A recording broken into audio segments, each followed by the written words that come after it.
Kisah pertempuran Sunan Kalijaga melawan Prabu Siliwangi memakan waktu hingga 7 hari 7 malam.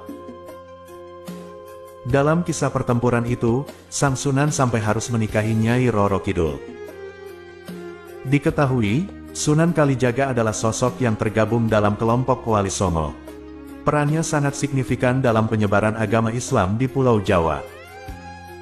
Sementara Prabu Siliwangi atau juga disebut Sri Baduga Maharaja, adalah tokoh yang digambarkan sebagai raja di kerajaan Sunda Pajajaran bercorak Hindu, sebelum berkembangnya Islam di tanah Sunda.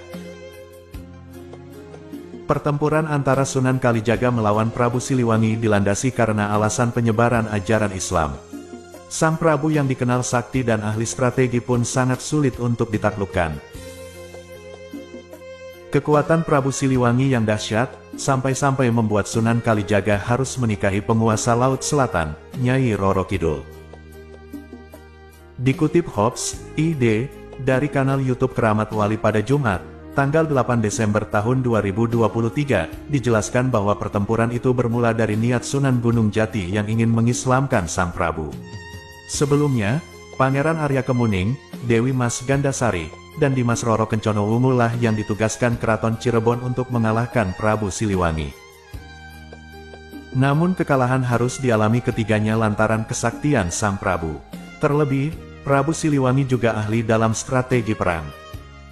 Sampai kemudian, Sunan Gunung Jati menugaskan Sunan Kalijaga untuk mengalahkan Prabu Siliwangi dan meruntuhkan kekuatannya.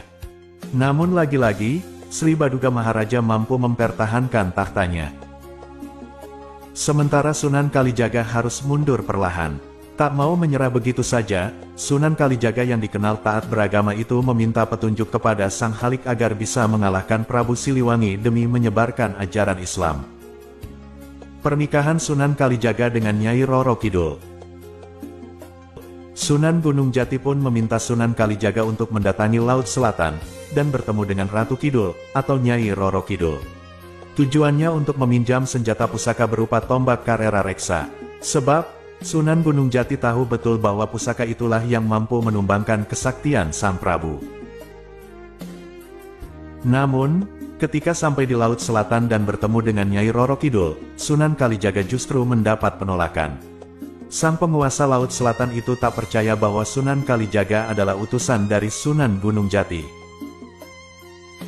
Dengan karomahnya, Sunan Kalijaga pun membawa Nyai Roro Kidul menghadap Sunan Gunung Jati untuk membuktikan kebenaran sesungguhnya. Wahai putri Prabu Siliwangi, hanya engkaulah yang mampu mengalahkan kesaktian ayahmu, maka dengan segala hormat pinjamkanlah Kalijaga pusakamu, yang bernama tombak Karera Reksa, pinta Sunan Gunung Jati. Sang penguasa Laut Selatan itu bersedia meminjamkan pusakanya namun dengan satu syarat. Ia meminta agar yang meminjam pusaka itu menikah dengannya. Wahai Kalijaga, sesungguhnya tiada yang lebih mulia kecuali berpegang pada keagungan syiar Islam. Menikahlah dengannya Ratu Kidul atas nama Islam dan bukan karena nafsu, ujar Sunan Gunung Jati. Sebagai murid dan demi penyebaran agama Islam, Sunan Kalijaga pun patuh dan menyetujui permintaan tersebut. Namun Nyi Roro Kidul justru tak setuju karena dia tidak mau dinikahi oleh orang yang tidak mencintainya. Selain itu Sang Ratu juga masih mempertanyakan kesetiaan Sunan Kalijaga padanya. Nyi Roro Kidul pun memuji kesetiaan calon suaminya itu. Ia meminta Sunan Kalijaga untuk membawakannya tasbih kecubung wulung di Laut Merah. Tanpa membuang waktu dan dengan karomahnya, Sunan Kalijaga pun bertafakur dan meminta petunjuk kepada Allah. Dirinya kemudian didatangi 3 sosok lelembut, yang salah satunya bernama Sang Hyang Sontong. Sesampainya di pinggir Laut Merah, mereka pun disambut pendamping Ratu Bilqis dari bangsa siluman.